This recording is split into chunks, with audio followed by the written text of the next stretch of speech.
नाही करायचा. धर्मामध्ये सांगितलं वैष्णवी की तिळक लावायचं, तू तिळक लावायचं बस. श्रद्धामध्ये प्रश्न नको आणि ज्ञानामध्ये प्रश्न करायचा की माझा संशय महाराज संशय दूर करा. तो ज्ञानामध्ये प्रश्न करण्याचा अधिकार आपल्या सनातन वैदिक धर्मामध्ये आहे. आणि श्रद्धा ही धर्माची जोड आहे. धर्माची जोड अर्थात श्रद्धेने धर्म प्राप्त होतो. जसा प्रकारे आपल्याला सांगितलेलं आहे की मी स्त्री आहो तो मला स्त्रीचे वेश धारण करायचा आहे, मी पुरुष आहो तो पुरुषांचा वेश धारण करायचा आहे. अशा प्रकारे श्रद्धाने धर्म प्राप्त होतो आणि धर्म हे ब्राह्मण देवाच्या कृपेने प्राप्त होतो. यापर्यंत जीवे त्रय वंदे, तिघांचं जोपर्यंत प्राण आहे वंदन केलं पाहिजे. ब्राह्मण, गुरु आणि संत. ब्राह्मण आपल्याला धर्म शिकवतात, गुरु हरिमोक्ष देतात आणि संत आपल्याला भक्ती प्रदान करतात. संतांच्या कृपेने तुळशीची भक्ती, वृंदावन भक्ती, पंढरपुराची भक्ती, ही भक्ती संतांच्या कृपेने प्राप्त होते. आणि धर्म महाराज ज्याप्रमाणे आपण पाद प्रक्षालन, काय सुंदर व्यवस्था आहे. अशाच प्रकारे प्रथम 3 आचमन घ्यावं. ध्यानपूर्वक ऐका. आपण रोज पूजा करतो परंतु पूजेचं फळ मिळत नाही. जो विधी आणि मंत्रयुक्त पूजा करत नाही त्याची पूजा तामसी होऊन जाते. तो तामसी न होता सात्विक कशी होईल तर म्हणाले 3 वेळा प्रथम आचमन करावे. कोणते पण अनुष्ठान असावं, पूजन असावं, सत्कर्म असावं, लौकिक कार्य असावं, परलौकिक कार्य असावं, सर्वप्रथम काय करायचं? केशवाय नमा, नारायणाय नमा, माधवाय नमा. आचमन घेतल्याने अंत शुद्ध होऊन जाते. अंतःकरणाची शुद्धी. आंघोळ केली परंतु स्नानामध्ये नारायण नारायण मंत्र नाही आपण उच्चारण केलं, हर हर गंगे मंत्र नाही केला तरी सुद्धा स्नानाचं पुण्य मिळत नाही. परंतु स्नान केल्यावर तिलक लावतो ना, तर तिलक लावल्याने तत्क्षण महापुण्य. अशाच प्रकारे धर्माची जोड आहे श्रद्धा. श्रद्धे संयुक्त जो नर कथेमध्ये बसतो त्याला समस्त पुण्य प्राप्त होते. आज कथेमध्ये आपण बसणार नाही, आपल्या डाव्या अंगामध्ये पितृ आणि उजव्या अंगामध्ये देवता बसलेले आहेत, विराजमान झालेले आहे, जो कथेमध्ये बसतो. म्हणून म्हणतात 100 काम सोडून समयवर जेवण करा, 1000 काम सोडून समयवर स्नान कर लो आणि कोटी त्यक्त्वा हरि भजे. करोड़ काम छोड़ के मुझे कथा सुननी है. छोटा बाल बच्चा था आणि आजींचं बोट पकडून भगवान नरसिंह मंदिरामध्ये कथा ऐकायला जात होतो. तर बघा माझ्यामध्ये एवढं पुण्य नसावं परंतु कथेचं फळ बघा. साक्षात भगवान नाभाजी महाराजने ग्रंथ लिखा भक्तमाल. भक्तमाल मध्ये सुंदर कथा आहे. काय कथा आहे की एक गावामध्ये प्रतिष्ठित भगवंताचे भक्त राहत होते आणि या भक्तांनी निरंतर भगवंताचं ध्यान भजन आराधन केलेलं आहे. आज लग्न झालंय, पतीला मूल झालंय आणि महाराज प्रसवची पीडा, हा भयंकर वेदना, आणि त्यांनी त्याच समय संकल्प घेतला की नको आता हा ग्रस्त जीवन, आपल्याला भजन करायचं आहे. आणि नाभाजी महाराज म्हणतात ते सद्गृहस्थ पत्नीला म्हणाले की अगं तुला माझ्या सोबत चालायचं असेल तर या मुलाला इथेच सोड आणि चाल. पत्नी म्हणाली अहो लहानसं तान्ह बाल आहे, याला सोडून कुठे निघावं. परंतु कथा सत्य सांगतात. नाभाजी महाराज ज्यांचा भक्तमाल, ज्याप्रमाणे ज्ञानेश्वरीची कथा होते, ज्याप्रमाणे चैतन्य महाप्रभूंचा ग्रंथ कृष्ण चरितामृत त्यांची कथा होते, त्याचप्रमाणे भक्तमालांची कथा राजस्थानमध्ये होते. जे गेहलोत परिवार इत्यादी बसलेले आहेत त्यांना माहित आहे ना. तर साक्षात महाराज नाभाजी महाराज सांगतात की त्या परिवाराने पत्नीने सांगितलं की मला तुमच्या सोबत चालायचं आहे आणि मुलाला सोडलंय. आणि कथा सांगते महाराज 12 वर्ष वनामध्ये तप केलंय. भगवंताच्या कथेने केलेलं काय फळ होते बघा. ध्यानपूर्वक ऐका, सावधानतया शृणू. 12 वर्ष तप करण्याचं फळ झालं. एक वेळा पत्नीला वाटलं की छोटस बाळ गावामध्ये अनाथ सोडून आम्ही आले होतो, अनाथ ज्यांना कोणी नाथ नाही असा अनाश्रित सोडलंय. अहो एक वेळ आपण जाऊन भेटूया का. पतिदेवांना प्रार्थना केली. पतिदेव म्हणाले 12 वर्ष भजन केलेलं आहे तरी तुझ्या मनामध्ये पुत्र मोह आहे. चाल, मला तर पूर्ण विश्वास आहे की जो कथेमध्ये जातो मागचे सर्व काम परमात्मा व्यवस्थित करून देतो. आणि महाराज कथा सांगतात 12 वर्षांनी गावामध्ये प्रवेश केला. गावामधल्या नागरिकांना विचारलं, अहो आमचा एक छोटासा बाळ इथे ठेवलेला होता 12 वर्षापूर्वी, काय तो आपल्या गावामध्ये आहेस का की मरण पावला? गावातील लोकांनी सांगितलं, अहो राजे तुमच्या मागे दर्शन करायला आले होते, महाराज राजा, आणि महाराजांनी साक्षात तुमच्या अनुपस्थितीमध्ये तुमच्या त्या मुलाला आपल्या गोदमध्ये घेतलं. त्यांना राजपुत्र होता नाही आणि म्हणून त्याला राजपुत्र घोषित केलं आणि तो आता 12 वर्षाचा राजमहलामध्ये राजपुत्र झालेला आहे. काय सुंदर कथा आहे महाराज. जो भगवंताच्या मार्गाने जातो ते पतिदेव म्हणाले की बघ ग, आपण तर सामान्य किसान होतो, आपण आपल्या मुलाला काय देऊ शकलो असतो, परंतु आपण भगवंताच्या आश्रयात गेलो आणि मुलाचं श्रीमंत जीवन, शुचिनाम श्रीमताम गेहे, जो भगवंताचं नाम घेतो महाराज त्याला मरण जरी आलं तरी पुढच्या जन्मामध्ये तो शुचिनाम श्रीमंताच्या घरी जिथे भक्ती आहे, भजन आहे, समस्त भगवंताच्या आराधनेचं संयोग आहे अशा घरी जन्म प्राप्त होतो. अशा या भागवत कथेच्या प्रथम दिवशी आपण 7 दिवसासाठी संकल्प घेऊया की अन्य काम विठ्ठल भगवान बघेल. भगवानना प्रार्थना केलेली आहे आणि भगवान शिवच स्वतः शुकदेव स्वरूपामध्ये, बोल शुकदेव भगवान की. सर्वप्रथम शुकदेव भगवंतांना वंदन केलेलं आहे. मत कथा वाचकम नित्यम मथा वत कथा श्रवणम रतम मत कथा प्रीत मनसम नाहम त्यक्षामी नम नरम. महाराज कथेचं फळ काय? साक्षात स्कंद पुराण सांगतंय. आता 11 दिवसाची माझी कथा होती नवरात्रामध्ये, काय अश्विन नवरात्रामध्ये स्कंद पुराणाची. हा स्कंद पुराणामधला श्लोक आहे. भगवान म्हणतात की जी माझी कथा प्रसन्न मुद्रेन प्रसन्न होईल, हातामध्ये 1 लाख रुपये यावं कोणाच्या, काय माणूस प्रसन्न होईल? आणि ते 1 लाख नोटा मोजताना किती आनंद होईल त्याला. तो जसा आनंद मायामध्ये होतो तसा परमार्थाचा आनंद प्रसन्न अभिवादन मन होऊन जो कथा श्रवण करतो. मत कथा वाचकम नित्यम मत कथा श्रवणम रतम मत कथा प्रीत मनसम. प्रीत मनसम म्हणजे प्रसन्न मुखाने जो कथा श्रवण करतो.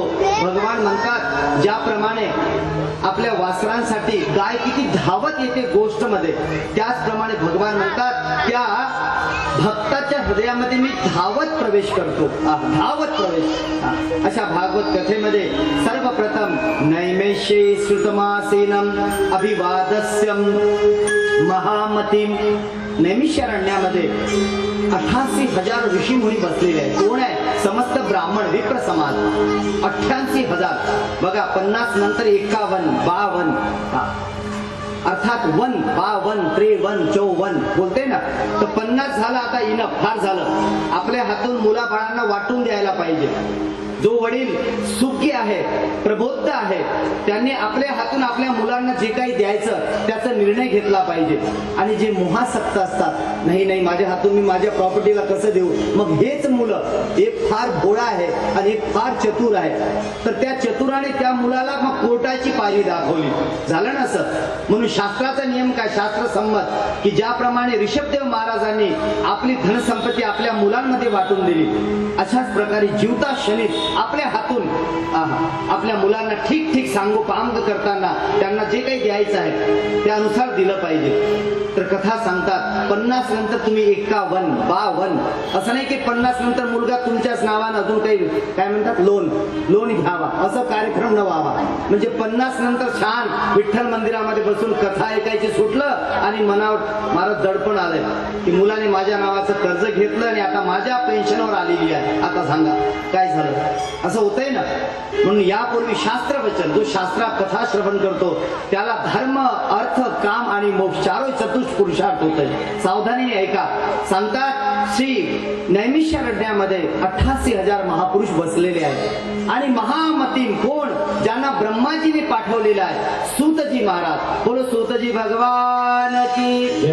सूतजी महाराजांना ब्रह्माजीने पाठवलेला आहे आणि सूतजी महामती साक्षात सूतजी महाराजांना प्रणाम निवेदित केला शौनकजींनी. शौनकजी कोण आहे? ज्यांच्या घरी रोज 11,000 ब्राह्मण जेवण करतात, वेदपाठी. जो ब्राह्मणांना जेवण देतो ना, अथवा ब्राह्मणांना वर्षातून महिन्यातून 1 वेळा जरी शिदा देतो, त्या घरामध्ये फोडा होत नाही, धनाचा फोडा होत असतो. जे आपण धन कमावतो ना, या धन कमावण्यामध्ये महाराज ज्याप्रमाणे शरीराच्या अंगावर आपल्या अंगावर फोडा होतो अशाच प्रकारे धनामध्ये अशुद्धी असते. ती अशुद्धी केव्हा दूर होते? जेव्हा आम्ही ब्राह्मण पूजन करतो, ब्राह्मणाला शिदा देतो. आणि ही आपली पूर्वची व्यवस्था होती ना.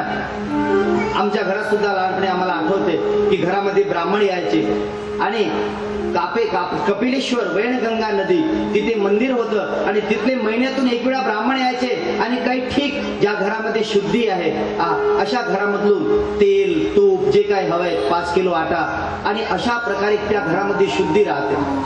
आणि अशा शुद्धीने मग घरामध्ये मुलगा पुत्र भगवंताचा भक्त होतो. शास्त्र म्हणतात ज्या घरामध्ये एक जरी वैष्णव झाला ना, एक जरी महाराज समस्त कुल भगवंताच्या धामामध्ये आनंद व्यक्त करतो की माझ्या घरामध्ये एक वैष्णव जन्माला आला.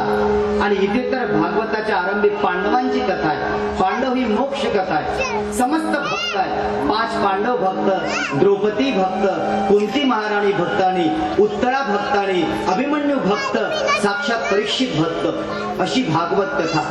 तर सर्वप्रथम नैमिषारण्यामध्ये 88,000 ऋषीमुनी शौनकजी प्रधान आहेत आणि शौनकजींनी सूतजींना महामतीन प्रणाम केलेला आहे.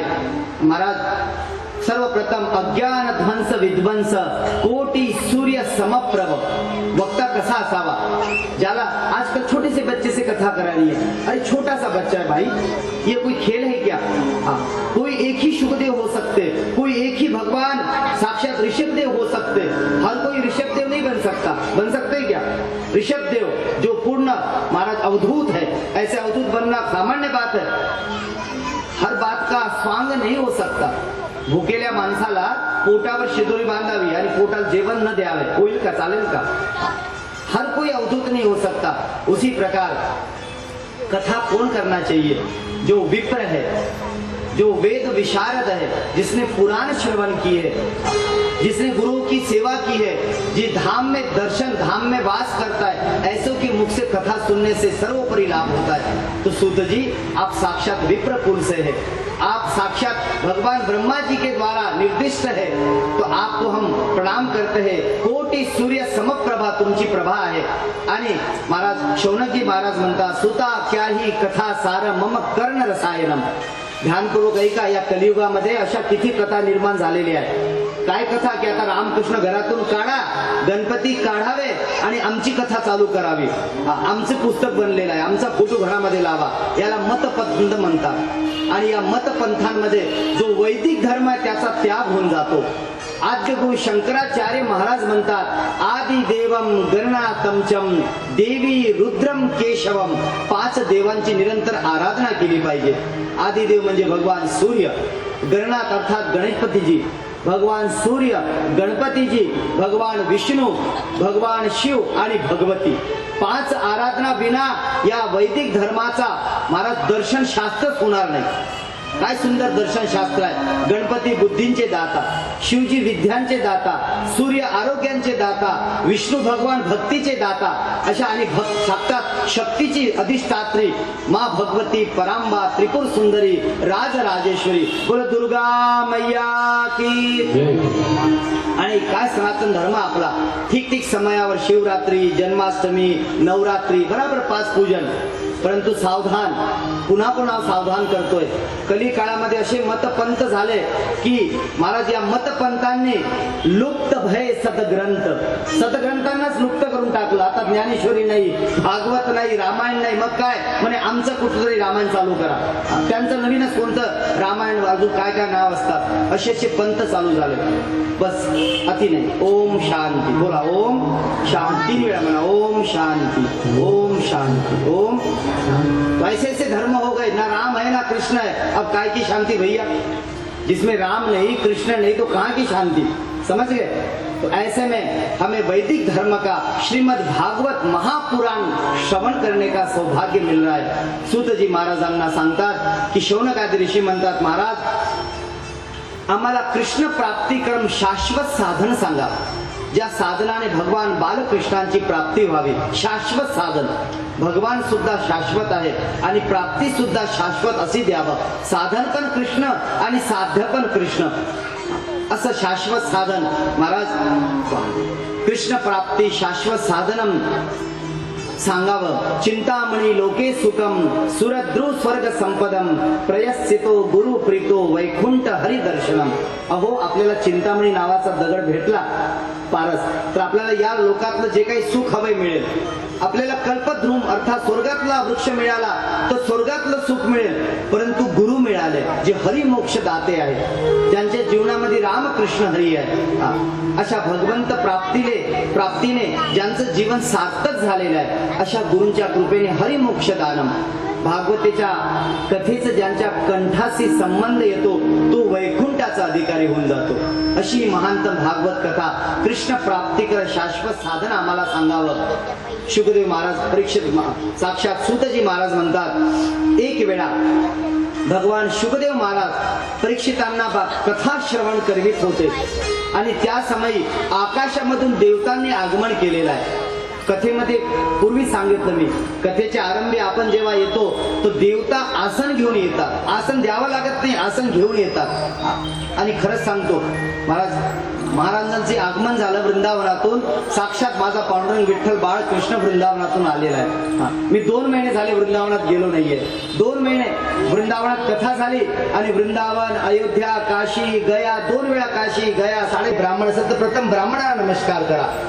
बकरी आणि गाय असेल तर प्रथम गायीला नमस्कार करा. अशा प्रकारे वर जायचं आहे आपल्याला. अगर एक गधा और एक गाय हो तो पूजन किसका करोगे? गाय का करोगे. गधे का आदर करोगे, उसको कुछ रोटी दे दोगे, उसको भी भूख लगी रोटी दे दोगे, चारा दे दोगे, पर आदर पूजन किसका होगा? गौ का होगा. उसी प्रकार निरंतर जीवन या पर्यंत जीवे, जब तक जीवन है ब्राह्मण के प्रति, संत के प्रति, गुरु के प्रति निरंतर त्यांना कथामृत म्हटलेलं आहे. तर म्हणे हे अमृत द्या आणि तुमचं कथामृत आम्हाला द्या. कथामृत देवता म्हणतात सुद्धा माप नाहीये महाराज. साक्षात शुक शास्त्र कथा याश्च कला नाहंती शोडिशाम. भगवान शुकदेवांची कथा कशी आहे, या कथेचे श्रवणाने हजारो अश्वमेध यज्ञ, वाजपेयी यज्ञाचं फळ मिळते. केवळ श्रवण मात्रेनं, करायचं काहीच नाही, केवळ श्रवण करायचं. श्रवण मात्रेनं जो श्रवण करता श्रवण मात्रेनं. आणि अशा प्रकारे भगवान शुकदेव महाराजांनी देवतांना सुद्धा महाराज वापस पाठवलेला आहे. भागवत कथेचं अमृत दिले नाहीये. साक्षात सुजी महाराज म्हणतात, एक वेळा काय झालं, नारद महाराजांनी सनकादींचं दर्शन केलेलं आहे. कुठे? बद्रीनाथ क्षेत्रामध्ये. आपण कोण कोण बद्रीनाथ गेलंय हात वरी करा. बद्रीनाथ दर्शन सर्वांनी केलं. छान. जो जाय बद्री ओन जाय उदरी. शास्त्र काय म्हणतात, जो बद्रिक आश्रमांचं दर्शन करतो, जिथे भगवंताची चरण पादुका आहे, साक्षात 60,000 वर्ष नारद महाराजांनी जिथे तपस्या केलेली आहे बद्रीनाथ क्षेत्रामध्ये, तिथे एकादशीचं दर्शन आहे. एकादशी सुद्धा अशा बद्रीनाथ, केदारनाथचं एक बुंद जल ज्यांच्या पोटात जाते केदारनाथ, त्याला पुन्हा गर्भामध्ये यावं लागत नाही. अशा धामांचं महत्व आहे. धामामध्ये श्राप लागू होत नाही. अशा साक्षात बद्रीनाथ क्षेत्रामध्ये भगवान सनकादी महाराजांचं दर्शन नारदजींना झालेलं आहे. नारदजींना हात जोडले की महाराज फार धन्य, आज माझं भाग्य, मला संतांचं दर्शन झालेलं आहे. सनकादी महाराज म्हणतात, अहो नारदजी, एवढ्या लगबगीने शीघ्रतेने कुठे चाललात? कहा जा रहे हो इतने जल्दी जल्दी, कहा जा रहे हो?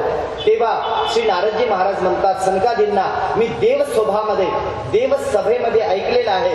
काय ऐकलेलं आहे? देव सभेमध्ये ऐकलेलं आहे की तीर्थांमध्ये फार आनंद आहे. महाराज, तीर्थांमध्ये साक्षात देवांचं दर्शन आहे. जो धामामध्ये वास करतो ना, त्याचे मागच्या जन्माचे समस्त पाप नाश होते. किमान 3, 5, 7 दिन तरी धामामध्ये निवास केला पाहिजे. जो धामामध्ये वास करतो आणि कशा प्रकारे धामामध्ये वास करून प्रातःकाळी उठून भगवंताचं दर्शन, नाम कीर्तन, आरती, अशा प्रकारे धामामध्ये जो आराधन करतो, इकडे 100 वर्ष आयुष्यामध्ये आराधन करावी आणि धामामध्ये 3-5 दिवस जरी जो नाव घेतो, आराधन शेकडो गुणा फळ त्याला प्राप्त होते. ही धामाची महिमा आहे. तर मी अहम पृथ्वी त्वा यातो ज्ञात्वाम सर्वात्ममिती, मी ऐकलेलं आहे देव सभेमध्ये. नारदजी म्हणतात, काय ऐकलं? की पृथ्वीवर अनेक महान तीर्थ आहे. पुष्कर आहे, प्रयाग आहे, काशी आहे, गोदावरी आहे, हरिक्षेत्रे, कुरुक्षेत्रे, रंगक्षेत्रे, सेतू बंधनम. तू या तीर्थांचं दर्शन करण्यासाठी सभेत ऐकलं आणि नारदजी म्हणतात, मी परिव्राजक आहो आणि मी निघालो तीर्थांचं दर्शन करायला. आणि करता करता काय काय झालं एक आश्चर्य बघितलं. काय आश्चर्य बघितलं महाराज, आता कली काळामुळे या तीर्थामध्ये तीर्थत्व राहिलं नाही. अर्थात तीर्थामध्ये तीर्थत्व ज्या कृपेनं आम्हाला केवळ धाम प्राप्त झाल्याने संपूर्ण लाभ होत होता, तिथे आता विधी विधान सुद्धा ठीक करावं लागेल. नाही तर धामात राहून सुद्धा लोक धामात सुद्धा चोऱ्या करतात, काय काय अपराध करतात. हा तो धाम में श्री नारद जी कहते हैं कि कली काल में कैसे हो गया, समाज कैसे हो गया, बालकन बोला ही उदर भरण ही सिखावई. आजकाल आई वडील मुलांना काय शिकवतात, छान जॉब करा, छान पैसे धन कमायचे, बस केवळ अर्थ, थोडा धर्म बस, पर मोक्ष नाही. केवळ कामना, धर्म, अर्थ, काम, तिन्ही वस्तू, मोक्ष नाही. तर अशा कली काळामुळे लोक कसे पदभ्रष्ट झालेले आहे, अशुद्ध झालेले आहे. महाराज मोठ्या मोठ्या ब्रह्मज्ञानाची चर्चा करतात आणि कवडीसाठी आपल्या गुरूंचा, गुरुपुत्रांचा घात करतात. असा हा कलियुग. महाराज कलिकल ग्रसे धर्म सब लुप्त भय सदग्रंथ. अशा कली काळामध्ये महाराज मी तीर्थांचं दर्शन करायला गेलो. तीर्थामध्ये तीर्थत्व राहिलेलं नाहीये. आणि असं करता करता मी वृंदावनात आलो आणि वृंदावनामध्ये एक आश्चर्य बघितलं. काय आश्चर्य बघितलं, वृंदावनामध्ये साक्षात एक देवी युवा होती, परंतु दिसायला वृद्ध दिसायची. थोडी युवा पण दिसायची, युवा वाटायची. आई आहे काही, हो आई आहे. आणि जे दोन मुलं आहेत ते मुलं वयोवृद्ध बघितले. त्याच क्षणी मी उभा राहिलो. श्री नारदजी म्हणतात की आई ही युवा नसायला हवी, वृद्ध असायला हवी, आणि मुलं युवा नसायला हवे.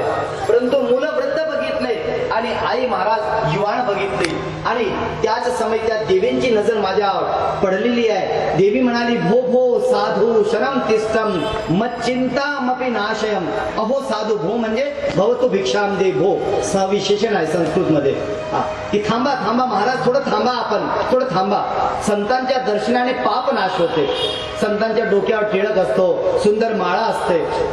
ज्यांच्या गळ्यामध्ये माळा आहे, आता सांगितलं साक्षात नर विष्णू रूप आहे माला धारण केल्याने. संतांचा वेश असतो, संतांच्या मुखामध्ये नाम असते, संतांच्या निरंतर हातामध्ये भगवंताची सेवा असते, लावणं, देवाची पूजा अर्चना करणं. तो संतांच्या दर्शनाने पाप नाश होत आहे. आणि असं म्हणून त्या देवीने मला प्रणाम केलंय. मी विचारलं, देवी तुझं नाव काय? अहम भक्तिरती ख्याता. देवी काय म्हणाली, माझं भक्ती नाव आहे. भगवंताची अर्धांगिनी, साक्षात वैकुंठाची भक्ती मी आहो. आणि माझे हे दोन मुलं ज्ञान आणि वैराग्य, या कली काळामुळे ज्ञान आणि वैराग्य कसे झाले, मूर्छित झालेले आहे. सुतजी महाराज म्हणतात, शौनक आदी ऋषियो, भक्ती महाराणीने आपली कथा सांगितली की माझा जन्म कशा प्रकारे, अहम उत्पन्ना द्रविडे साहम. द्रविड दक्षिणामध्ये माझा जन्म झाला. उत्पन्ना द्रविडे साहम. क्वचित क्वचित कर्नाटके वृद्धी कर्नाटके. कर्नाटकामध्ये माझं वय वाढलं. क्वचित क्वचित महाराष्ट्रामध्ये कुठे कुठे माझा सन्मान झाला. जय हरी विठ्ठल, श्री हरी विठ्ठल, सुंदर सुंदर माझ्या नावाचं कीर्तन झालंय. आणि गुजरात मध्ये, गुजरात म्हणजे दक्षिण, दक्षिण म्हणजे विदेश और गुजरात भी. तो दक्षिणची प्रथा कशी आहे, बच्चा कैसी प्रथा आहे की दक्षिण में पॅन्ट घालतात मुली. अहो तू मुलगी आहेस, मुलाचा पॅन्ट का घातलास? आणि मुलगा उद्या चालून दक्षिण मध्ये ज्याप्रमाणे मातांचे वेशांना काय म्हणतात, साडी और क्या बोलते, परकर. परकर समझ गए, अंदर का जो होता है भाग, जो अंदर साड़ी के. तो ऐसे अगर पुरुष धारण करने लग जाए तो देवता और आप हम हंसेंगे कि नहीं? अगर हम साड़ी पहन के आ जाए तो आपको हंसी आएगी. ऐसे ही स्त्री जब महाराज पुरुषों का वेश पहनती है तो शास्त्र कहता है, स्कंद पुराण क्या कहता है, अगर आपके घर में श्राद्ध हो तो श्राद्ध नष्ट हो जाता है. अरे राम राम राम. आपके घर में आए हुए अतिथि रूप से पितृ भूखे पेट चले जाते. क्यों? क्योंकि आपके घर में घर की स्त्री ने पुरुष के वस्त्र धारण किए. और देखना कुछ काल के समय पुरुष विदेश में स्त्रियों के वस्त्र धारण करेंगे और फिर भारत में भी फटे कपडे पहनेंगे. आपने कभी देखा है क्या? दिवाळीच्या दिवशी आणि फाटलेले कपडे घालताना मी बघितलं काही लोकांना. म्हणलं का हो, काही दरिद्री आहे काय, काही मनस्थिती नाही, परिस्थिती नाही, काही नाही आहे, तुम्ही फाटके नाही. म्हणे महाराज हा शोक काय फॅशन आहे, फॅशन आहे, याला फॅशन म्हणतात. म्हणून आमच्या गावामध्ये दरिद्र लोक जे असतात ते फाटलेले कपडे घालतात. आणि तुम्ही हे नवीन आज दिवाळीचा दिवस आणि फाटलेले का घातले? म्हणे हा शो, हा फिल्मांमध्ये फॅशन आहे. म्हणजे धन्य तुमची फॅशन. अशा प्रकारे आपल्या संस्कृतीच्या विरोधात गेल्याने परिणामतः केवढी मोठी हानी होते. आपले पितृ अतृप्त राहून त्या दिवशी वापस जातात श्राद्धामधून.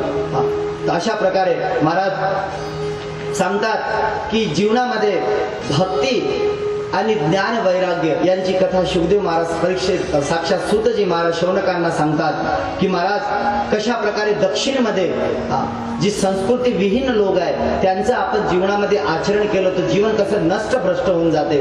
आणि दक्षिणेमध्ये भक्ती महाराणी म्हणतात की माझं अंग जीर्ण शीर्ण झालेलं आहे, परंतु वृंदावनामध्ये आल्याने वृंदावनाच्या संयोगाने केवळ वृंदावन नाव घेतल्याने मी वृंदावनामध्ये गुरुकुलामध्ये भागवत शिकत होतो आणि रात्रभर कीर्तन चालू झालं.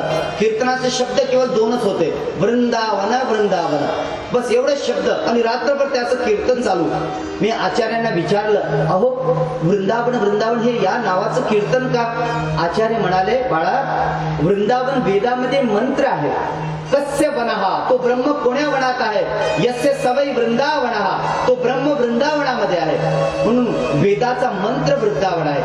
जो मुखातून केवळ वृंदावन मुखातून आणि कानातून ऐकतो एवढ्यानेच त्याला पुण्य मिळते. अशा वृंदावनाच्या संयोगाने भक्ती महाराणी म्हणताय की मला नवजीवन प्राप्त झालेलं आहे, परंतु कळी काळामुळे माझे ज्ञान आणि वैराग्य हे दोन पुत्र अजून सुद्धा जीर्ण शीर्ण आहे. तुम्ही काही कृपा करावी. वृंदावनाचं फळ बघा, भक्ती चैतन्यमय झालेली आहे.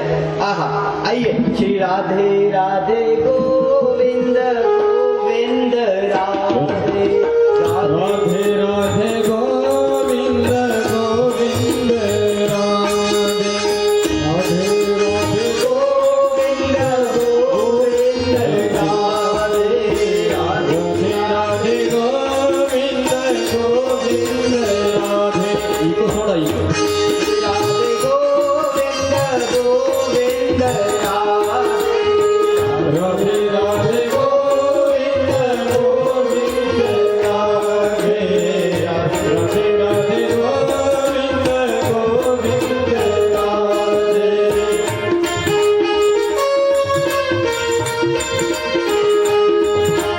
पुराण सांगतंय कोणी 1000 वेळा कृष्ण नाव घ्या आणि 1 वेळा राधा नाव घ्या. 1 राधा नाम लेने से 1000 कृष्ण नाम लेने का पुण्य होता है. आइए. राधे राधे गोविंद गोविंद राधे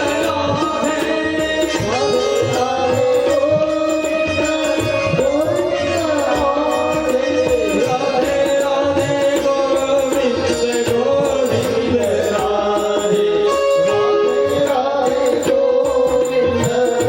गोविंद राधे राधे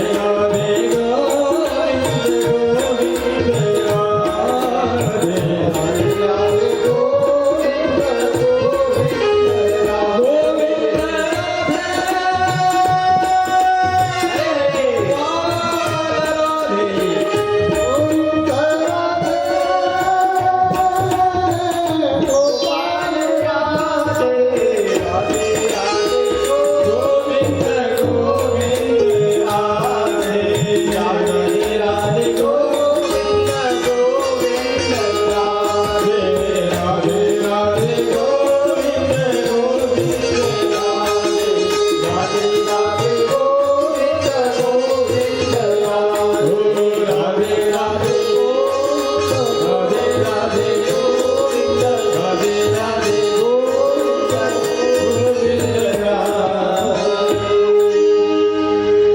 वृंदावन प्यारो अधिक, यामे प्रेम अपार, जामे खेलती लाडली, सर्वसु प्राण आधार.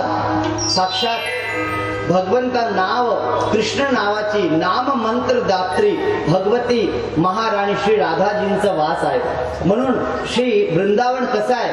वृंदावनाचं काय नाव? श्रीधाम वृंदावन. वृंदावन नाही म्हटलं जातं, काय म्हटलं जाते? श्रीधाम वृंदावन.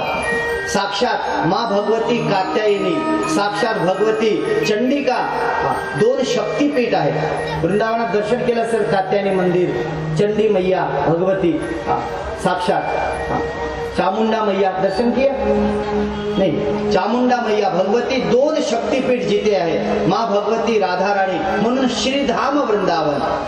केवळ वृंदावन श्रवण मात्रेनं भक्ती प्राप्त होते. अशा वृंदावनामध्ये महाराज भक्ती महाराणी म्हणते की मला नवचैतन्य प्राप्त झालेलं आहे आणि माझी मुलं जे आहे महाराज ज्ञान आणि वैराग्य. या कलिकाळामध्ये ज्ञानाच्या खूप गोष्टी बोलावं ऐकावं छान वाटते आहा, परंतु सिद्धी प्राप्त होत नाही ज्ञानाची. छान फळ आणलं परंतु रस नसेल तर अच्छा फळ रसयुक्त आहे, परंतु सडलेलं असेल तर अच्छा सडले पण नाही आहे, फळ पण चांगलं आहे, रसयुक्त आहे, परंतु समालय साक्षात रसमाल आहे, रसाने परिपूर्ण असं एक फळ आहे. आणि महाराज या भागवतामध्ये श्री सूतजी महाराज म्हणतात, हे शौनक आदी ऋषीओ, नारद महाराजांनी गीता वेद महाराज मोठे मोठे श्रुती वेदांचे असे महामंत्र उच्चारण केलेले आहे, तरी सुद्धा ज्ञान आणि वैराग्यांना जागृती आलेली नाहीये. ज्ञान वैराग्य दोन्ही सुद्धा मूर्छित पडलेले आहे. तेव्हा आकाशवाणी झाली, तस्मात् समाचर. समाचार म्हणजे सत्कर्म. नारदजी तुम्ही जी सत्कर्म करीत आहात चालू ठेवा, या सत्कर्माने ज्ञान आणि वैराग्य जागृत होईल. पण काय सत्कर्म? महाराज मी तर गीता वेद सर्व काही उपनिषद सर्वांचं उच्चारण केला, परंतु ज्ञान आणि वैराग्य भक्तीचे 2 पुत्र जागृत झालेले नाहीये, तर मला काय करायचं? म्हणून नारदांनी ऋषीमुनींच्या आश्रमामध्ये प्रवेश केलेला आहे की तुम्ही सांगावं काय सत्कर्म करावं. या कलिकाळामध्ये अनंत साधन आहे, परंतु तेव्हा छोटासा बाळ असो की गरोदर असो, तेव्हा त्याला पुण्याच्या प्रभावाने कलिकाळात भागवत कथेचं श्रवण होते. आणि ज्याने ज्या आईवडिलांनी आपल्या मुलाला कथेमध्ये बसवलं त्याने सर्व काही दिलं, सर्व काही आपल्या आप्तजनांना बांधवांना सर्व काही देण्याचं पुण्य प्रदान केलेलं आहे. ज्याने कथा जो कथेमधला यजमान नियुक्त झालेला आहे, असा जीव असा भक्त सर्वोपरी समस्त साधन त्यांनी पूर्ण केलेले आहे. साक्षात सूतजी महाराज म्हणतात की महाराज भगवती भक्ती महाराणी हिचे दोन्ही पुत्र ज्ञान आणि वैराग्य जागृत झाले नाहीये. नारद महाराज म्हणतात, महाराज सनकादी मी सर्व ऋषी मुनींना विचारलंय, परंतु मला समजत नाहीये की काय साधन करावं. तेव्हा सनकादी महाराज म्हणतात, ओ नारदजी विवेकम, तुम्ही फार विवेकी आहे, विनम्र आहात. जे साधन ब्रह्माजींनी आपल्या वडिलांनी पिताजींनी जे साधन आपल्याला दिलं तुम्हाला पण माहित आहे, मला पण माहित आहे, तेच साधन या कलिकाळामध्ये या कलिकाळामध्ये तप नाही, यत्न नाही, परंतु कलिकाळामध्ये श्रीमद भागवत पूर्ण फळ देणारी आहे. आणि अशा प्रकारे महाराज भगवंत श्री भागवताच्या परम अनुष्ठानाने उपाख्यान श्रवणाने समस्त भक्तीचा उद्धार होईल. आणि ही वार्ता जेव्हा श्री सनकादी महाराजांनी नारदांना श्रवण करवली, नारद महाराजांनी भक्तीला सांगितलं की अन्य धर्मान तिरस्कृत्य पुरस्कृत्य महोत्सवान नाहम हरिदासो. अगं भक्ती महाराणी, मी तुझा प्रचार जर नाही केला तर मी हरीचा दास नाही. काय म्हणाली?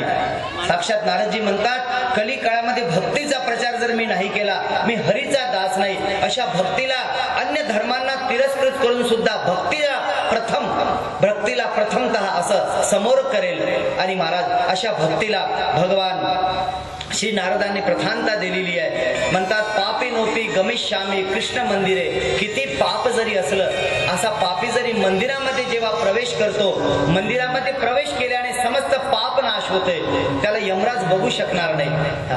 ज्याच्या जीवनामध्ये मला मंदिरामध्ये जायचं आहे, मंदिरामध्ये दिवा लावायचा आहे, देवांची चरणांचं दर्शन करायचं आहे. आपण दर्शन कसं करतो? चरणांनी दर्शन करतो. संत महापुरुषांना जेव्हा समक्ष आपण येतात, काय म्हणतात? महाराज पाय दाखवा, दर्शन करायचं आहे. अहो दर्शन घ्या ना. म्हणजे नाही, चरण दाखवा.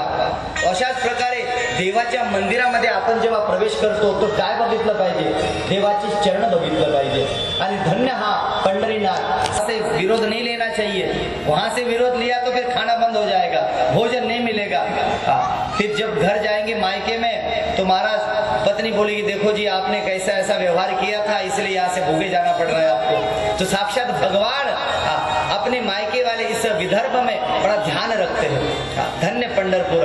मला असं ऐकलेलं आहे की जे पंढरपूर आहे भगवत साक्षात, तेच पंढरपूर नागपूरला पण आहे का सर? आहे ना पंढरपूर साक्षात नागपूरला, असं मी ऐकलेलं आहे. साक्षात. क्या नाम? है ना? हाँ, साक्षात पंढरपुर। मला धन्यता प्राप्त झाली कि हाँ साक्षात नागपुर में कथा। और मैंने कभी किसी को फोन नहीं किया, सत्य कहता हूँ। साक्षात नर्मदा मैया में भागवत कथा हुई, श्री भगवान प्रयाग में कुंभ में भागवत कथा हुई, साक्षात गंगा किनारे कथा, यमुना वृंदावन कथा, परंतु मैंने नहीं किया। जिसने सामने से बोला मैंने कहा मैं सेवा करूंगा, कथा की सेवा करूंगा। तो उसी भाव से भगवान श्री नारदजी महाराज म्हणतात की हे संतादी महाराजांनो, तर आपण कुठे कथा करावी, कथा सांगावी। आणि महाराज तुमच्या मुखातून आम्ही कथा श्रवण करतो। गंगाद्वारे समीपेम तू तटम आनंद नामकम। महाराज श्री संतादी महाराज म्हणतात की नारदजी तुम्ही भागवतेचं अनुष्ठान करावं आणि आम्ही साक्षात वेद व्यास स्वरूपामध्ये भागवतांची कथा तुम्हाला रसपान करून देणार। आणि महाराज श्री नारद महाराजांनी गंगाद्वारे हरिद्वारला आनंद नावाचं घाट आहे, या घाटावर स्वर्ण कमळ आहे।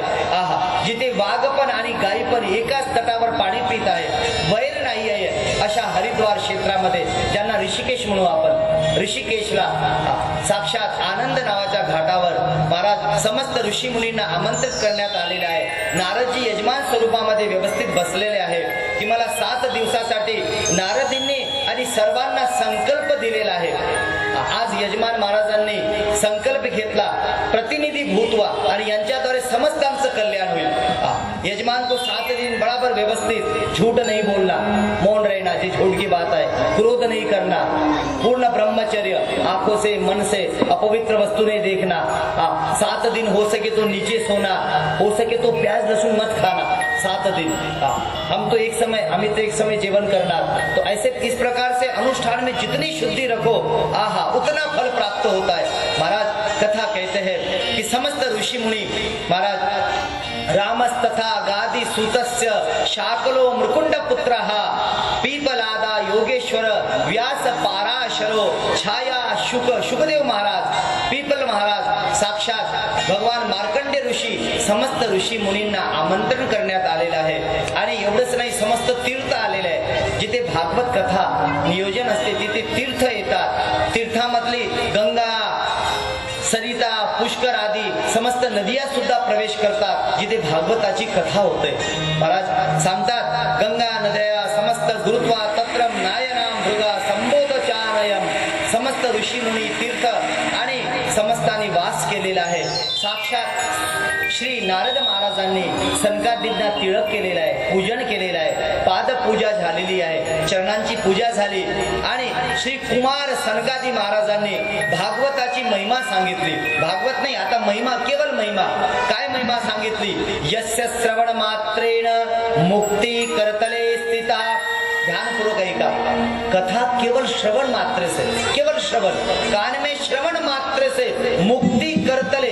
ज्याप्रमाणे हातामध्ये आपण एक गुलाबाचं फूल ठेवलं तर करतले, करावर माझ्या हातावर फूल आहे, अशा प्रकारे मुक्ती आपल्या हातात येते महाराज। आहा, अशा प्रकारे यस्य श्रवण मात्रेण मुक्ती करतले स्थितः सदा सेव्या श्रीमतम भागवतीं कथा यस्य श्रवण मात्रेण हरि चित्त समाश्रयेत। काय सुंदर श्लोक आहे की देवा जो कथा, देवाची कथा श्रवण करतो याच्या हृदयामध्ये, या जीवाच्या हृदयामध्ये भगवान आवृत्त होऊन जातो। ज्याप्रमाणे कारागृहामध्ये बंदी आवृत्त होऊन जातो, त्याला बाहेर येण्याची मग मुला नसते, सूट नसते। एक वेळा तो कारागृहात गेला की आता तुला अंदरच राहावं लागेल। आता असं नाही की आज मी फिरून येतो बगीच्यामध्ये, नाही, आता तो बगीच्यामध्ये जाऊ शकणार नाही। अशाच प्रकारे जो भगवंताची कथा श्रवण करतो यस्य श्रवण मात्रेण हरिचित्त समाश्रयेत। भगवान ठाकूर बालकृष्ण त्याच्या चित्तामध्ये प्रवेश करतात। आणि महाराज अन्य शास्त्राचा असा काय, अश्वमेध सहस्त्राणी वाजपेयी शतानी च शुक शास्त्र कथा यास्य कला नाहंती शोडीशाम। अहो, भागवताची कथा जेव्हा प्राप्त झाली तो अन्य यज्ञ, याग, वेद, अन्य पाठाचं काही प्रमाण शेष राहत नाही। आणि महाराज यत्फलम नास्ती तपसा न योगेन समाधीना। मोठी मोठी योग, समाधी, तपस्या यांनी जे फल सतयुगात, त्रेतायुगात तेच फल कली काळामध्ये 7 दिवस कथा श्रवणाने होते। अशी कथेची महिमा सांगितली। आणि महाराज कथेची महिमा केवळ महिमा ऐकून जी वृंदावनामधली भक्ती आहे, वृंदावनामधून हिमालय, उत्तरेमधून हिमालय, अर्थात जिथे हिमालय म्हणजे ज्ञान, तर साक्षात ज्ञान आणि वैराग्य दोन्ही मुलांना घेऊन ती भक्ती महाराणी साक्षात प्रगट झालेली आहे आणि भगवंत सुद्धा प्रगट झालेले आहे, अनेक पार्षद आलेले आहे आणि त्याच समय महाराज भक्तीने सुंदर शृंगार केलेला आहे. भक्तीचा शृंगार काय आहे? कथा. भक्तीचा शृंगार काय? कथा. समर्थ रामदासजी महाराज म्हणतात साधूंचा शृंगार काय? पुराण शास्त्र वाचन. साधूंनी आपण सर्व 50 वर्षानंतर साधू आहात, सज्जन आहात, झालं 50 वर्ष फार संसार केलाय, सुख दुःख मान अपमान जय विजय सर्व बघितलं आपण. आता 50 वर्षानंतर आपल्याला सज्जन भक्त बनायचं आहे आणि तीच कथा चालू आहे. तर साक्षात महाराज 50 वर्षानंतर ज्याप्रमाणे साधूचा शृंगार शब्द कथा आहे भगवंताची, अशा ही कथेनं श्री भक्ती महाराणीचा शृंगार होते आणि जिथे भगवती भक्ती तिथे भगवंत, जिथे भगवंत तिथे भक्ती. भक्ती महाराणी दोन्ही मुलांना ज्ञान आणि वैराग्याने घेऊन नृत्य करायला लागलेली आहे आणि त्याच कथेमध्ये भगवंत प्रगट झालेले आहे. साक्षात महाराज तिथे पार्षद रूपामध्ये अर्जुन आले, आहा प्रल्हादजी आले आहे, इंद्र आलेले आहे, कोणी मृदंग वाजविला, कोणी ढोल, कोणी साक्षात टाळ वाजविलेला आहे आणि कीर्तन आरंभ झालेला आहे. श्री कृष्ण गोविंद हरे मुरारे हे नाथ नारायण वासुदेव. श्री कृष्ण गोविंद हरे मुरारे हे नाथ नारायण वासुदेव. श्री कृष्ण गोविंद हरे मुरारे हे नाथ नारायण वासुदेव. श्री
सांगतात की महाराज ही भक्ती महाराणी साक्षात भगवंताची अर्धांगिनी महाभक्ती प्रगट झालेली आहे, ज्ञान वैरागी जागृत झालेले आहे. त्रिभंग ललितम त्रिभंग भावामध्ये भगवंत उपस्थित आहे आणि अशा भागवताने ज्ञान भक्ती वैराग्यांना समस्त ऐश्वर्य प्राप्त झालेले आहे. अशा भागवताच्या केवळ महिमेनं महाराज तो षड मूड पापी सर्वांचा सुद्धा उद्धार ही भागवत कथा करण्याचा संकल्प करतय, वचन देतय की भागवताने कसंही पाप असू द्या, वाढलेलं पाप असू द्या की ओलं पाप असू द्या, या जीवनाचं की पूर्व नारद महाराजांनी प्रश्न केला सनकादी महाराजांना की महाराज साक्षात भगवंताच्या दर्शन आपल्याला झालंय, भक्ती महाराणी आली आणि भगवंताने आशीर्वाद दिला की जिथे जिथे माझी कथा तिथे मी. काय म्हणाले भगवंत? नाहम वसामी वैकुंठे योगिनाम हृदय नवई मदभक्ता यत्र गायत्री तत्र तिष्ठामी नारदा. हे नारद, मी कधी कधी वैकुंठात नसेल, कधी कधी योग्यांच्या हृदयात सुद्धा अलोक होऊन जाईल, परंतु जिथे माझी भागवत कथा तिथे मी अवश्य अवश्य अवश्य राहणार. साक्षात, यहाँ तो अवश्य भी और साक्षात भी दिख रहे हैं आपको कि नहीं दिख रहे? ठाकुर जी दिख रहे, वृंदावन से आए हुए, बड़े प्यारे से। आहा, कई बार ऐसे ऐसे चमत्कार आनंद होता है कि भगवान को माला अर्पण करी और वो माला यहाँ से खस गई। अब माला यहाँ से कैसे खस गई? पूरी खस गई, केवल इतनी खस गई, केवल इतनी। ऐसे कई बार, एक बार वीडियो बना रहा था, उसमें आ गई। तो अर्थात भगवान की जो रोज पूजा करता है, मेरे सामने एक वृंदावन में एक मैया रहती है, वो रोज मैया, ध्यान से सुनना मैया, आपके काम की बात है, वो मैया रोज भगवान को भोग में साकर लावते। आता घरामध्ये जे असते, रोज का पेड़ा कहा, रोज बर्फी का, तो रोज वो शक्कर लगाती है। और एक दिन बेटे ने कुछ, उसका प्रमोशन हुआ होगा, तो कुछ दिन कोई मिठाई वगैरह लाई, तो मिठाई रखी और मुड़ गई। भगवान को मिठाई रखी, लाला नेक्स्ट सो पाले, भैया भगवान पाले। हाँ, ऐसा करके ठाकुर को मिठाई रखी और तुलसी दल रखा। बिना तुलसी का नहीं रखना चाहिए, वृंदावन में तुलसी नहीं होती है। तो ठंडी कृपा से भगवान का, भक्ति का, समस्त ऐश्वर्य का दर्शन हुआ, भगवान का वरदान मिला। जहाँ कथा वहाँ मुझे हाजिर उपस्थित समझना। आहा, क्या सुंदर वरदान। इसलिए सैकड़ों काम छोड़कर भी जो वर्ष में एक बार भी कथा करता है। हाँ, मैंने शिव महापुराण की कथा करी पिछले साल, और महाराज 9वें दिन वहाँ वाघ आला, वाघ 9 दिन की कथा थी नवरात्रि में, और पहाड़ पे कथा चल रही थी, और साक्षात 9वें दिन नव दुर्गा प्रकृति है, 9वें दिन माँ भगवती शेर पे आती है। और मुझे गांव के लोगों ने कहा, महाराज वाघ आया है, थोड़ा माइक में बोल दो, कथा से कोई बाहर न जाए, कोई घूमने उमने न जाए। रात के 11-12 बजे तक कथा चलती थी नवरात्र में। हाँ, गांव का नाम है खड़की, अहमदनगर के पास, अहिल्या नगर के पास। तो मैंने माइक में बोला, पर मेरे मन में वाकई कुछ भी है बोल रहे, आज 9वां दिन है, होगा हिरण आया होगा, दूसरा कोई पक्षी पशु होगा।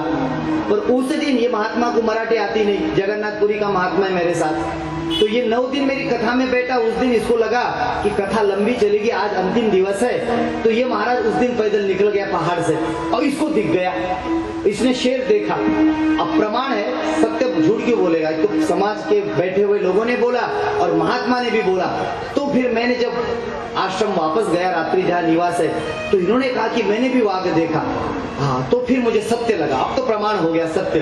बिना प्रमाण कोई भी बात पे तुरंत विश्वास नहीं करना। हाँ, कुछ उसकी परीक्षा भी करना, नहीं तो लोग तो कुछ भी बोल देंगे।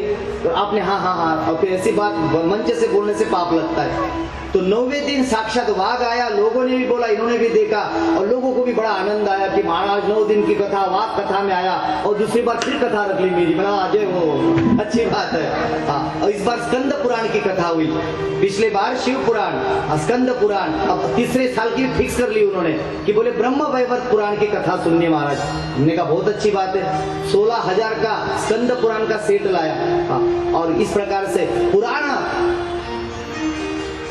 सर्वशास्त्राणाम प्रथम स्मृतम, ब्रह्मा जी भी सर्वप्रथम पुराणों का स्मरण करते हैं। ऐसे पुराणों में पुराण तिलकम भागवत है। और नारद जी ने प्रश्न किया है, क्या प्रश्न किया, ध्यान पूर्वक सुनना, कि महाराज सनकादि महाराज आप बताइए कि भागवत श्रवण करने से महापापी हो, किसी ने गर्भ हत्या हो गई, एबॉर्शन हो गया, मिसकैरेज हो गया, तो उसके घर में जो मिसकैरेज हुआ है वही प्रेत गति को जाता है, और उस प्रेत का भी धीरे धीरे शरीर बढ़ता है, उसका विवाह भी होता है प्रेत लोक में, उसके भी बेटे बहू होते, और वो सारे केवल अपने माता पिता को ही पुकारते कि मेरे लिए भागवत कराओ, मेरी मुक्ति कराओ। हाँ, जैसे अपने बेटे बड़े होते, अब इनका विवाह होगा, ऐसे ही जिन एबॉर्शन, मिसकैरेज, वो जो प्रेत बने उनका भी वही विवाह, परिवार सब भूत लोक में भूत होते। भागवत में वचन है कि इस पृथ्वी में हम रहते, थोड़े ऊपर दीवार पे चिपकली रहती है, पशु धरती पे वन में रहते हैं, पक्षी थोड़े ऊपर रहते हैं, थोड़ा ऊपर कावड़ा रहता है, ऊपर और गरुड़ रहता है, उसके ऊपर महाराज गंधर्व भूत लोग रहते, फिर ऊपर चंद्र लोक है, राहु लोक है, ये सब बताऊंगा बाद में, तो होते हैं। तो ऐसे अगर एबॉर्शन, मिसकैरेज हुआ तो वो किसको अपेक्षा करते हैं कि माता पिता, केवल माता पिता उसको मोक्ष दे सकते, या तो राजा उसके लिए भागवत करा ले। पूर्व के राजा कैसे थे, महायज्ञ कराते थे, समस्त ब्राह्मणों को भोजन निवेदित करते, और ब्राह्मण आशीर्वाद से समाज में महाराज भागवत के फल से सुंदर पवित्र पुत्रों का जन्म होता था। अब राजा कराते हैं क्या? अब कराते भागवत कथा राजा लोग कराते हैं क्या? हमें तो नहीं पता। तो महाराज अब राजा लोग तो रहे नहीं, और माता पिता भी भागवत न कराए तो उनकी मुक्ति कैसे होगी? प्रेत गति। तो ऐसी प्रेत गति से भी भागवत बात एकमात्र मोक्ष देने वाली है महाराज, वो भी कार्तिक मास में। इस कार्तिक मास में तुलसी नहीं खाना, तुलसी को पाना नहीं चाहिए, तुलसी भगवान को निवेदित करना चाहिए। तुलसी पुंगी फल अर्थात पान भगवान को अर्पण। इस चतुर्मास में पान नहीं खाना, कार्तिक मास में तुलसी नहीं। और साक्षात हरडा, मराठी में हरडा को क्या बोलते हैं? हिरडा, क्रीडा। हाँ, 1 महीना बाबूजी, 1 महीना हिरडा देवांना अर्पण करावे और 1 महीने के बाद फिर वो रोज हिरडा भोजन के बाद मुख में रखो, जैसे लोग सुपारी रखते, और उसको चूसो, असाध्य रोग दूर हो जाएंगे। आहा, इस 1 महीना ये व्रत कर लो कि मुझे रोज भगवान को तुलसी चढ़ाना है। मैं तो यजमान से प्रार्थना करूंगा कि अंतिम दिवस 108 तुलसी प्रत्येक जीव, प्रत्येक उपस्थित जो श्रोता है सब लोग लाए और साक्षात ब्राह्मण देव की मुख से भगवान का शतोस्तोत्र नाम और भगवान का तुलसी से अर्चन करेंगे। भागवत के अंत में जो तुलसी दान करता है उसको सैकड़ों अरबों खरबों रुपए दान करने का फल मिलता है। बताओ, तुलसी दान से सब कुछ, सोना चांदी क्या क्या होता है, अन्न सप्त अन्न दान, भूमि दान, सब दान का फल तुलसी दान से। तो अंतिम दिवस साक्षात तुलसी दान का महात्मा लाभ लेंगे। और इस कार्तिक मास में तुलसी भगवान को अर्पण करना चाहिए, पान भगवान को अर्पण करना चाहिए, हरड़ भगवान को। और कार्तिक मास पूर्ण होने के बाद जो हरड़ खा लेता है, रोज 1 हरड़ चूसना है, सारे रोग दूर होते। ऐसे कार्तिक मास में आपको हमको भागवत का रसपान करने को मिल रहा है। और महाराज, महापाप भी हो, मदिरा महापाप है, ब्रह्म हत्या है, विश्वासघात है, किसी घर में आग लगाना, ऐसे समस्त पापों की निवृत्ति का फल अगर भागवत है तो कोई प्रमाण दीजिए। जिस प्रकार जज कोई निर्णय देता है ना, तो वो जज क्या करता है, पूर्व के प्रमाण बताते कि इस प्रमाण से ऐसा केस में ये निर्णय हुआ था, तो हम भी ये निर्णय देते कि इसको जो है मर्डर केस में फांसी इत्यादि। तो उसी प्रकार श्री सनकादि महाराज कहते, सूत जी ध्यान पूर्वक सुनो, भगवान श्री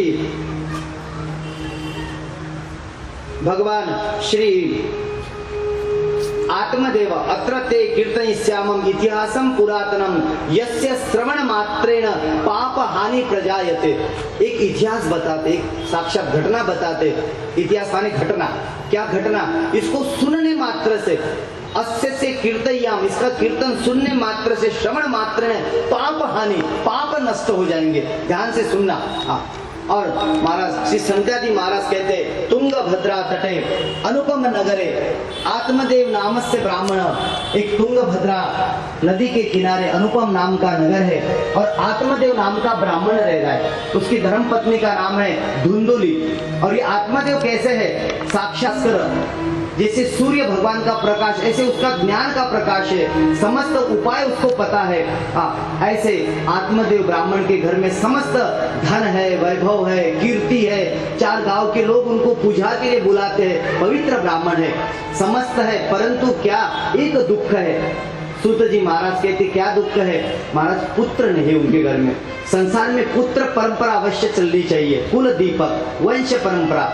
संसार में वंश परंपरा रहती है और ज्ञान में, संतों में भक्ति ज्ञान परंपरा रहती है। संतों के आश्रम बाद में रहे न रहे, अब तुकाराम महाराज, एकनाथ महाराज जी, संत जनार्दन महाराज, इनके आश्रम का है, पर ज्ञान है। आहा, संत तुकाराम महाराजांची वाणी श्रवण करावी, आहा काय आनंद. तर अशा प्रकारे संतांचं ज्ञान राहते आणि ग्रहस्थांमध्ये संतान पुत्र परंपरा राहते. तर गोकर्ण साक्षात आत्मदेव महाराजांना एकच दुःख होतं, मुला घरामध्ये संतान न, और इसीलिए अनेक उपाय किए परंतु संतान न होने से एक दिन आत्मदेव महाराज घर में भोजन कर रहे थे. उसी समय पत्नी धुंधुली ने महाराज उनको बड़े अपशब्द सुनाए. धिक्कार में है तुम्हारा जीवन. क्या कहा कि महाराज इतना धन वैभव है किंतु घर में पुत्र नहीं है. अब रोज रोज सुनकर आज आत्मदेव को बड़ी ग्लानि हुई और आत्मदेव ने उसी समय सूत जी महाराज कहते कि आज विचार किया कि अपने प्राणों का अंत करूंगा और वनम गत्वा साक्षात वन के लिए निकले. वन गए महाराज. दुःखात गृह त्यक्त्वा वनम गता. दुखी होऊन घराचा त्याग केलेला आहे, घर को छोड़ दिया और वन के लिए निकले. वन में एक जलाशय देखा. जलाशय को देखकर मन में इच्छा करी कि पहले जल पान कर लूं, हाँ पानी पी लूं महाराज, और जलपान करके विचार करूं कैसे अपने प्राणों का अंत करूं। सूत जी महाराज कहते उतने में ब्राह्मण शरीर है, सामने जलाशय में समक्ष देखा एक कोई सन्यासी बाबा आए हैं। देखो ब्राह्मणों के संस्कार कैसे होते। सन्यासी संत महात्मा को देखा, उसी समय जाके प्रणाम निवेदित कर दिया कि प्रणाम कर लो, उसके बाद प्राण त्यागो। हाँ, और प्रणाम करने गए, सन्यासी को प्रणाम किया और प्रणाम करते सन्यासी ने आशीर्वाद दिया। कहा कथा कथम रोदिशी विप्रा, अरे विप्र ब्राह्मण देव क्यों रो रहे हो, ऐसा प्रश्न किया। सन्यासी महाराज के पूछने पर महाराज श्री आत्मदेव ब्राह्मण कहते धिक धनम धिक जीवनम, माझं धनाचा धिक्कार आहे, किती माझ्या घरामध्ये शेकडो प्रकारच्या व्यवस्था सुविधा पैसा, माझं जीवन महाराज धिक्कारमय आहे, एवढं सर्व काही असून का, कारण माझ्या जीवनात एक मी पाळले ते समाधेनू, एक गाय मी पालन केलेलं आहे, त्या गायीला सुद्धा धेनू वास्त्र वगैरे नाहीये, फळ वृक्ष लावतो, वृक्षाला फळ येत नाही, काय माझ्या जीवनाचं दुर्भाग्य बघा। हा, तर ज्याप्रमाणे दुर्गा सप्तशतीमध्ये सुंदर श्लोक आहे, दुर्गा सप्तशती कहती है ज्ञानीनाम चेतासी, ज्ञानी असो की अज्ञानी असो सर्वांना प्रारब्ध बदलून जाते, म्हणून 7 दिवस मला कथा ऐकायची आहे। हा नाही मी तर ऐकली होती भाग, ओ ऐकली नाही 100 बार। हा, ज्याप्रमाणे पुन्हा पुन्हा जो कथा श्रवण करण्याची इच्छा करतो त्याला समस्त रूपेण भगवंताची कृपा प्राप्त होते। कथेमध्ये कसं बसावं, ज्याप्रमाणे कोणी आपले